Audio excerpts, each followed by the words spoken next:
Missing someone. Missing someone. Missing someone. Love with all your heart. Missing someone.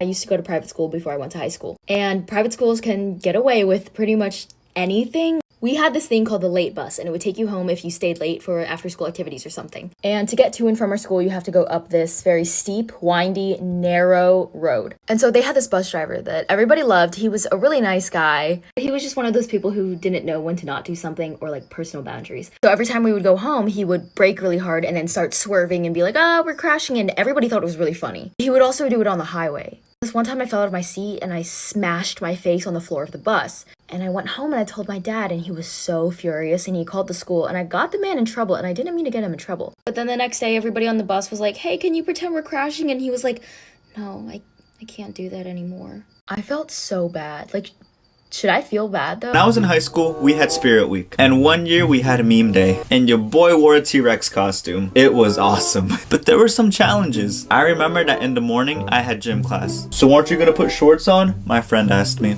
"Bro, how am I gonna put shorts on?" But changing wasn't the biggest challenge. You wanna know why? Because we played football. I could not catch the ball with my stubby arms. And people would step on my tail to stop me. After gym class, I had English and forgot I had to do a presentation that day. So what did your boy do? I presented in my T-Rex costume, and I even think I got bonus points. And also, when I went through doors, I had to put my whole head down to get through. And if that wasn't it, wanna know what my greatest struggle of the day was? Every day after lunch, the school gave us 10 minutes to go outside and chill for a bit until our next class. And during this little time period, so many people wanted to race me. I guess seeing a kid running in a T-Rex costume gives off serotonin.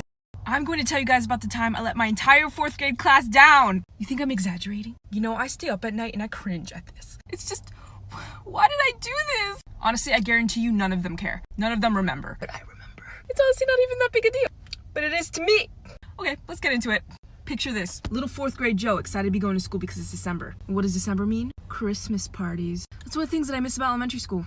All of the fun holiday parties. When I become a high school teacher, I promise to bring back the parties. Anyway, my teacher announced we were having a Christmas party. Everyone's like, "Yay!" Okay, but we need people to bring snacks. She let kids volunteer what kind of snacks they could bring. Some kids said they could bring chips. Some kids said they could bring cookies. But there were no drinks. And then I suggested, "What if we have hot chocolate?" Everyone's like, "Yeah!" My teacher's like, "That's a great idea, 𝐬𝐬𝐿. Are you able to bring that?" "Yeah, I can bring hot chocolate." My entire class cheering. She was like, "Okay." Follow for part 2. Okay, so this is part 2 of me letting my class down in 4th grade. So you already know I was assigned the hot chocolate. Super excited, super happy. I had such a big job, big responsibility. And I can't stress this enough, I was the only one bringing the hot chocolate. So when I got home, I asked my mother, "Ma, where's the hot chocolate?" She goes, "Right there." So I grab it, and my little dumb said, "This isn't good enough." It was the powdered hot chocolate. You know, the ones that come in the can? And I wanted the packets with the marshmallows. So I got really upset. "This isn't the hot chocolate. This isn't the one I promised I'd bring. Go!" And in my brain, I rationalized that if I couldn't bring the best hot chocolate, then I wouldn't bring any at all.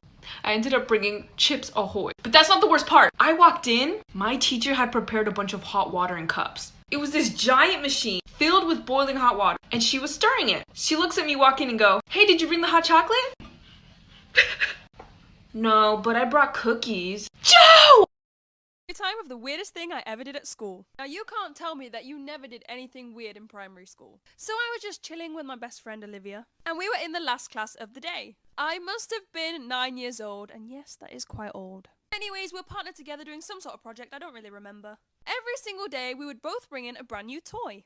Now this time round, I had decided to bring some of my Polly Pockets. They were my absolute favourite. And I'm sure we've all done this in primary school, but I used to set up like a little table and chair using my stationery for my Polly Pockets. I don't quite remember how this came about, but hear me out. All I remember is the teacher was not in the classroom and I was left with a pair of scissors. And before you know it, my Polly Pockets were cut into loads of tiny pieces. It gets weirder. I then remember both me and my friend putting the pieces of Polly Pocket into our mouth and swallowing them like tablets. Now, I don't know if Mama Sandra needed to put more chicken dinosaurs in the oven for when I got home or what. I have no explanation, don't know why I did it, and don't know if they're